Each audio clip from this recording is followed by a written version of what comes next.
Peace TV English, the solution.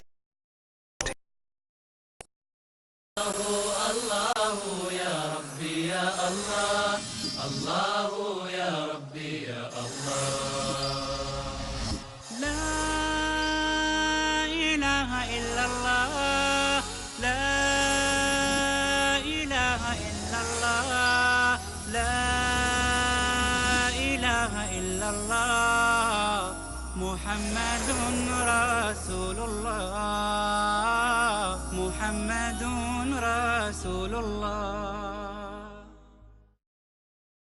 بسم الله الرحمن الرحيم. الحمد لله رب العالمين، وصلى الله وسلم وبارك على عبده ورسوله الأمين نبينا محمد وعلى آله وصحبه أجمعين. Dear brothers and sisters in Islam, Assalamu alaikum wa rahmatullahi wa barakatuh. Hadith number 9 in the series of Al-Arba'in Al-Nawawiyah. This hadith was narrated by Abu Hurairah. May Allah be pleased with him. He said that the Prophet ﷺ said, "What I have forbidden for you, you must avoid it. What I have ordered you to do, do as much of it as you can. For verily it was only the excessive questioning and their disagreeing with their prophets that destroyed the nations who were before you." And this hadith was reported by Al-Bukhari and Muslim in the Sahih, which means that it was agreed upon. And this is the highest level of authenticity in hadith. Abu Hurairah, we know this great companion of the Prophet ﷺ, who narrated the majority of the hadith of the Prophet ﷺ. He is the highest in number of hadiths when it comes to narrating it among the companions. There is Aisha, there is Anas, there is Jabir ibn Abdullah, there is Abdullah ibn Umar, there is Abdullah ibn Abbas. Abu Hurairah comes on top in the number of hadiths. Yet he stayed with the Prophet ﷺ 4 years almost, give or take, because he did not leave the Prophet ﷺ during these 4 years. He was all the time with the Prophet ﷺ when all the companions used to go to their jobs, to their works, to the market to trade. He only remained with the Prophet ﷺ to find whatever he can eat or drink and learn. And the Prophet ﷺ prayed to Allah that he becomes learned and that he memorizes and never forgets any of this hadith. His name is Abdurrahman ibn Sakhr al-Dawsi. Usually people know him as Abu Hurairah because Hurairah is a kitten, and he once kept a kitten in his sleeve. It's a pet that he loved, and the Prophet saw that kitten, and so he called him Abu Hurairah. And giving nicknames is something that the Arabs do. So the Prophet ﷺ was known to be Abu al-Qasim, Abu Bakr. Umar was known to be Abu Hafs, etc. The Prophet used to visit Anas ibn Malik, who had a younger brother who was 4 or 5 years of age, and the Prophet used to nickname him by saying Abu Umair. He was addressing him saying, Aba Umair ماذا فعل النغير. So giving nicknames to children and to grown-ups is something that the Arabs do. If you go and look at the hadith, the Prophet is telling us alayhi salatu wasalam, that he has the authority to make things forbidden, and he has the authority to command us to do things. And this is obvious because he is the one that Allah reveals to. And that is why Allah tells us in Surah Al-Hashr, وَمَا آتَاكُمُ الرَّسُولُ فَخُذُوهُ وَمَا نَهَاكُمْ عَنْهُ فَانْتَهُوا. Whatever the Prophet ﷺ brings, you should take. And whatever he forbids you, you should refrain. Similar to this hadith. And when the Prophet forbids something, generally speaking, this means that it is prohibited. And when he orders us to do something, generally speaking, this is a command that means it's mandatory for us to do it. However, this can be reduced a level if there is another evidence that provides this for us.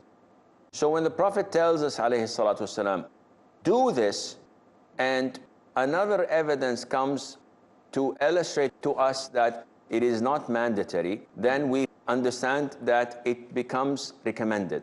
And for an example, the Prophet tells us, alayhi salam, had I not feared that I would burden my ummah, I would have instructed them to use the siwak for every prayer. So the Prophet is telling us, alayhi salam, that if he had ordered us, it would have been a command. We have to apply it. Therefore, whatever the Prophet tells you to do, it's a must, unless there's another evidence that reduces it from a must into recommended. And whenever the Prophet ﷺ forbids us from something, then it's prohibited, unless another evidence comes and reduces it to not recommended or makruh. Firstly, the Prophet tells us, whatever I prohibit, you must refrain. Now, there are people who consider themselves to be Muslim, but they're not, who say that we do not believe in the Sunnah altogether. We do not take any of the Hadith altogether. We only believe in the Quran. And they are labeled as Al-Quraniyun, and this is a false description because they don't even believe in the Quran. And unfortunately, these people are so ignorant that sometimes it's ridiculous to talk to. They don't have any command of the language of the Arabic, because if they did, they would have seen the so many verses that instructs the Muslims to refer anything of dispute to Allah and to His Messenger. And the Messenger is not there, sallallahu alaihi wasallam, he's dead. So how can we refer it to Messenger? Anyone would know that this is a reference to the Quran and to the Sunnah. And unfortunately, if you use what's known as reverse engineering, if you want to know how to defeat someone, you have to think like them. So if you were to be an enemy of Islam and you would like to undermine Islam, what is the easiest thing or the best way to do this? The best way to do this is to attack the fundamentals of Islam, the Quran and the Sunnah. In the Quran, it's difficult because it is the perfect book. It is the word of Allah Azza wa Jal, unchanged, uncreated. This is the attribute of Allah subhanahu wa ta'ala. Allah spoke it, every word and every letter of it. So it is uncreated. They cannot fool around with it. So what to do? Go to the Sunnah, because Sunnah has authentic and not authentic, sahih, da'if, fabricated, weak and authentic. Okay, how can we do this? They say the best thing is to attack the narrators, the companions. So they started their campaign and they've launched it attacking the companions of the Prophet ﷺ. If they manage to attack the companions of the Prophet ﷺ, this means that the Sunnah is not intact, because it reached us through Abu Hurairah, through Abdullah ibn Umar, through so and so and so. So by attacking the companions, you attack the Sunnah and you undermine Islam. Without the Sunnah, you cannot understand the Quran, because the Sunnah explains the Quran, it completes what needs to be completed. However, there are also deviant people, and they come and they slander Muawiyah ibn Abi Sufyan, and they accuse the companions like Abu Hurairah, and they accuse and say awful and bad things about the companions. They claim to be from Ahlul Sunnah, and they're not. They are deviant, they are corrupt, and they are arrogant, and they should be ignored and exposed to the people. They come on videos on YouTube, they come in some TV channels, and they are undermining Islam through what they do, and they do not even come up to the level of scholars because they are ignorant and arrogant. So put this at the back of your mind. If you do not abide by the Sunnah, if you do not believe in the Sunnah, if you do not respect and love the companions of the Prophet ﷺ, you're not a Muslim. To be a Muslim, you have to follow the teachings of the Prophet ﷺ. The Prophet warned us. He said, I do not want to find some of you leaning back on his couch and saying, whatever we find in the book of Allah, we will take, and anything else we would reject. By Allah, the Prophet says, I was given the Quran and the Sunnah similar to it. And Allah tells us in the Quran, وَمَا يَنْطِقُ عَنِ الْهَوَى, He does not speak out of whims and desires. It's all a revelation that Allah Azza wa Jal tells him to say. So even the Sunnah is a revelation, and it clarifies and it explains to us Allah's commands. Without the Sunnah, we would not know that Dhuhr is 4 and Maghrib is 3. This is not mentioned in the Quran. It is not mentioned the percentage of zakat. It's not mentioned the things that nullify your fasting. The way to perform Hajj in detail is not mentioned. And you can go on and on and on with marriage, with transactions, with riba, with the forbidden types of sales, with agriculture. All of these are found in Sunnah. So you have to identify that whoever says that we take the Quran and leave the Sunnah, that he has gone astray. Now, when the Prophet tells us, whatever I forbid you, you have to refrain. This means that you have to stop it altogether, unless it's makruh, then this is something different. So whatever is forbidden, this is haram. You have to refrain from it. If you do it, you're sinful. If you stay away from it, anticipating the reward, you're rewarded. Makruh, or not recommended, if you do it, then you're not sinful. But if you refrain from it, you are rewarded for that. Want to elaborate a little bit more? This is possible, but only after the break, so stay tuned.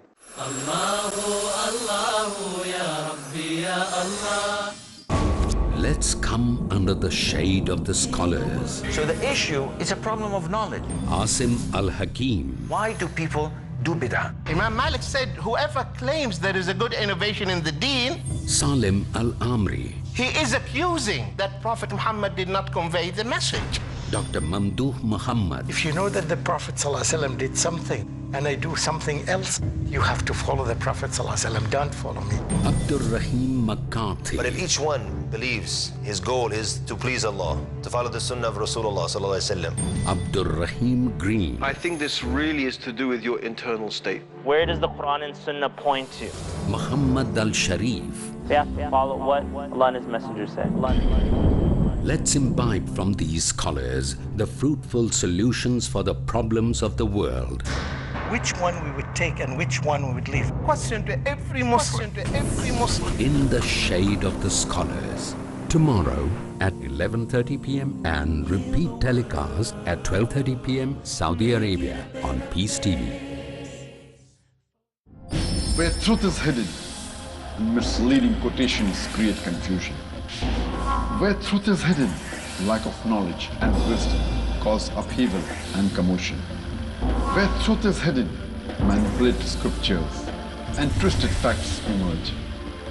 This very hidden truth creates false propaganda, mayhem, chaos, disorder, and turmoil in our lives and the world order. But is there anyone with courage and wisdom? What is the truth, and who has the courage to expose it?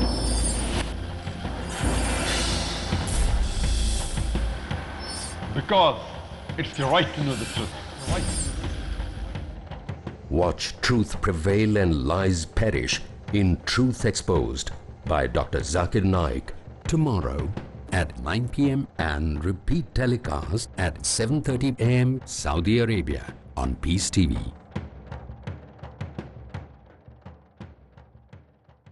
Current arguments about financial crisis the world over versus financial stability solutions.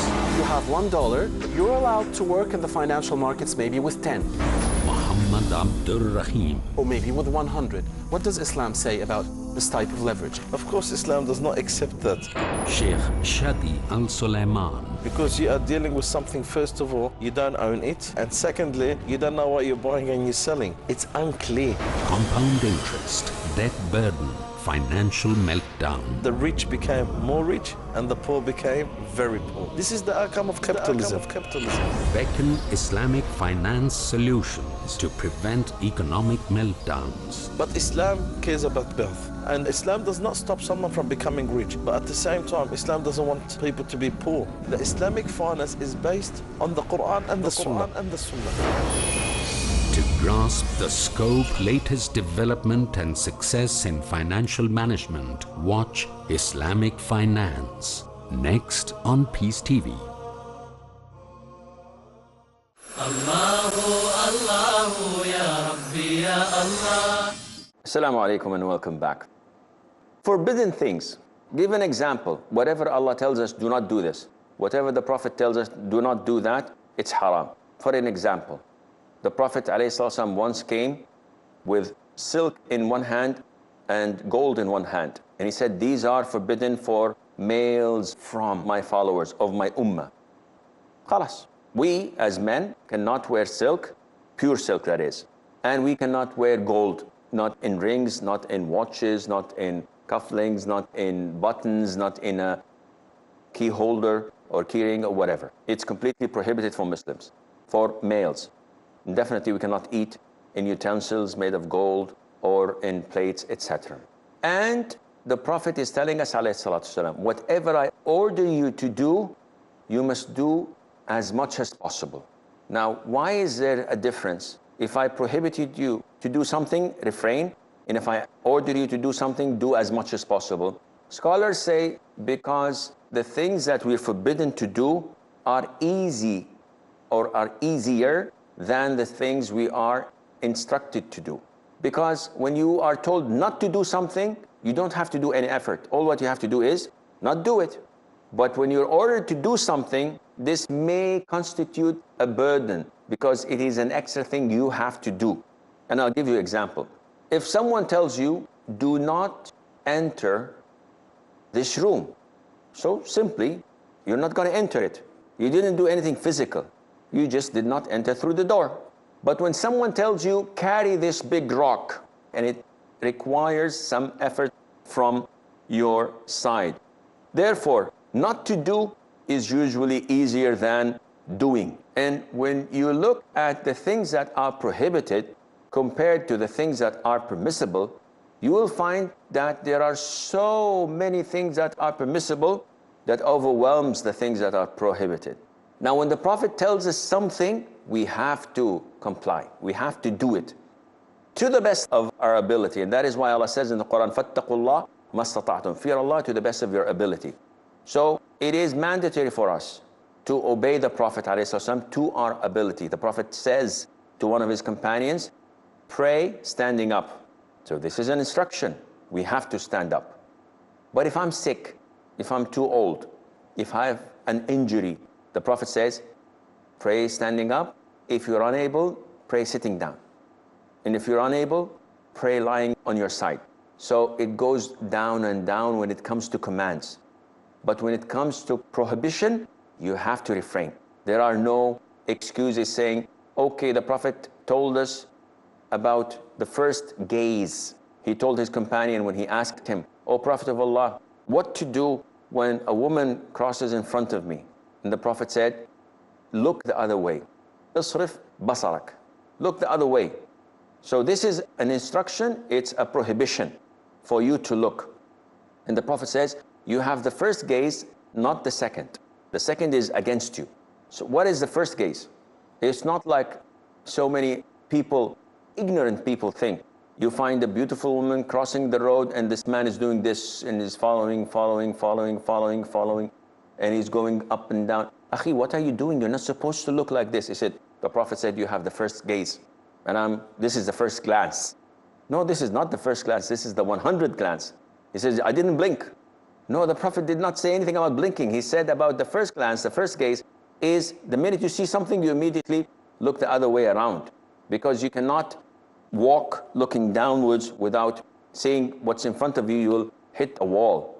But if you see something, look the other. It's forbidden for you to send your gaze and to look freely. So no one would say, oh yes, but there is an exception. I can't. I have to watch the news. I have to watch this soap opera. I have to watch this movie. And there's this actress. I cannot look the other way around. It's no. If I forbid you for something, you have to refrain from it, as the Prophet said, alayhi salatu wassalam. And this shows you how easy and simple Islam is. If Allah orders us to do something and you can't do it, do to the best of your ability. And this is what Allah wants from you. Allah does not want you to fly or to walk on water. When Allah tells you to pray standing up, if you're old, sit down. Begin your prayer standing up. If you feel you're going to faint, sit down. Allah orders us to fast. No drinking, no eating. If someone works as a laborer, he digs in a farm or he works on the street and it's summer, he has to fast. He says, but by 10 o'clock, I'm dehydrating, I'm feeling sick, I'm going to faint. You have to fast. However, you have to fast from the break of dawn until 9 o'clock. When you feel that you're going to faint or you fall down or you're unable to complete your work, break your fast then. But don't begin the day with having a big breakfast and going and drinking and eating as if you're not fasting. No, this is not what the Prophet said. He said, alayhi do as much as you can. And this shows you how easy Islam is. People who cannot fast, old people, if you cannot fast, khalas, pay the expiation because of your age or because you are chronically ill. The doctors say you will never recover. No problem, you can't fast, pay the expiation. Allah makes it easier. Do what's easy. If someone has a small quantity of water, but he cannot, for example, wash his arm because he has an injury, do whatever you can do. Meaning, perform wudu, perform your ablution. The area that has a cast on it, you cannot wash it, so you rub on top of it. If it's burnt or has an injury that you cannot even rub on it, no problem, perform ablution, which you were ordered to do, except to that limb, and then offer tayammum or dry ablution for that limb that you could not have washed. So you have to do the best of your ability when it comes to commands and when it comes to instruction. Later on, the Prophet said, alayhi salatu wasalam, beware. If I order you, you do it. If I told you not, do it to the best of your ability. If I prohibited something, you refrain from it. And let it be known that the previous nations before you, the Jews generally speaking, were destroyed because of their excessive questioning and disagreement and argument with their prophets. To the extent that they kept on disagreeing, questioning and asking and arguing with their prophets, Allah made things difficult and more difficult upon them. The Prophet is telling us, beware from that. Because if you follow suit, Allah would make life difficult for you as well. And it was reported that this hadith was mentioned when the Prophet said, alayhi salam, that you have to perform Hajj. One of the companions stood up and said, every year, O Prophet of Allah? Now, the Prophet gave a general instruction, which was sufficient. When you come and want it to be specific, then you are making things difficult. So the Prophet said, as-salam, after the man repeated his question a number of times, he said, if I were to say yes every year, then it would become mandatory for every person, every Muslim to perform Hajj every year. And that would be too tiring. That would burden the Muslims extensively. And that is why he said, leave me as long as I did not elaborate. Khalas, I told you to perform Hajj, once is enough. You don't have to rub it in and say every day, every time, every year. And then he said this hadith, alayhi salatu wasalam. So the Jews were instructed to slaughter a cow. Any cow would have done the job. They said, oh, what kind of a cow? And the Prophet gave them a description, narrowing the search for them. Then they said, what color? Why do you ask so many questions? Slaughter any cow. And Allah told them it has to be yellow, that is beautiful and this and that. They ask about what does it do. So Allah limited it until they searched the whole area and found only one cow that fits the description, and the owners would not sell it except with its weight of gold. If they have accepted the request from the very beginning, any cow would have done. But because they kept on insisting and arguing and disagreeing. So the Prophet is warning us, ﷺ, from doing this. The Prophet is warning us, ﷺ, from getting into details of things that have no value to us. And Allah did not mention it.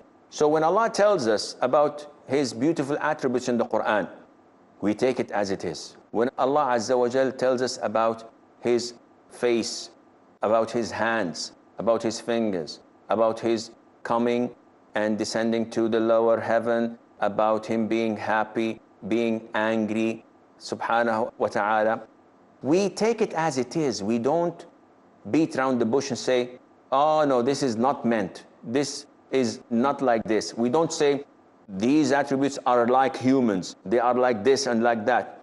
We believe in them as they are, but we cannot comprehend them because we cannot comprehend any of Allah's beautiful attributes. Nothing is similar to it, but we believe it as it is. Now, people ask many questions. The boys who went into the cave, they had a dog. What kind of a dog was it? Was it a Chihuahua, a German Shepherd, a Bulldog, a Doberman? It doesn't have or add any value to you. Don't ask about things that do not add value to you, and Allah did not command you to do this. So you have to stay away from what is known as Ahlul Kalam, the people of Hawa, the people of talk, of whims and desires. Follow the Quran and the Sunnah. Do not follow the philosophers that cast doubts and doubts in your mind until you go away from the straight path. Don't be excessive in questioning and going to small details that Allah did not mention and the Prophet ﷺ did not either, and Allah Azza wa Jal knows best. This is the time that we have allocated for our segment. Until we meet you next time, fi amanillah. Assalamu alaikum wa rahmatullahi wa barakatuh. Allahu, Allahu, ya Rabbi, ya Allah. Allahu, ya Rabbi, ya Allah. La ilaha illallah. La ilaha illallah. La ilaha illallah. Muhammadun Rasulullah. Muhammad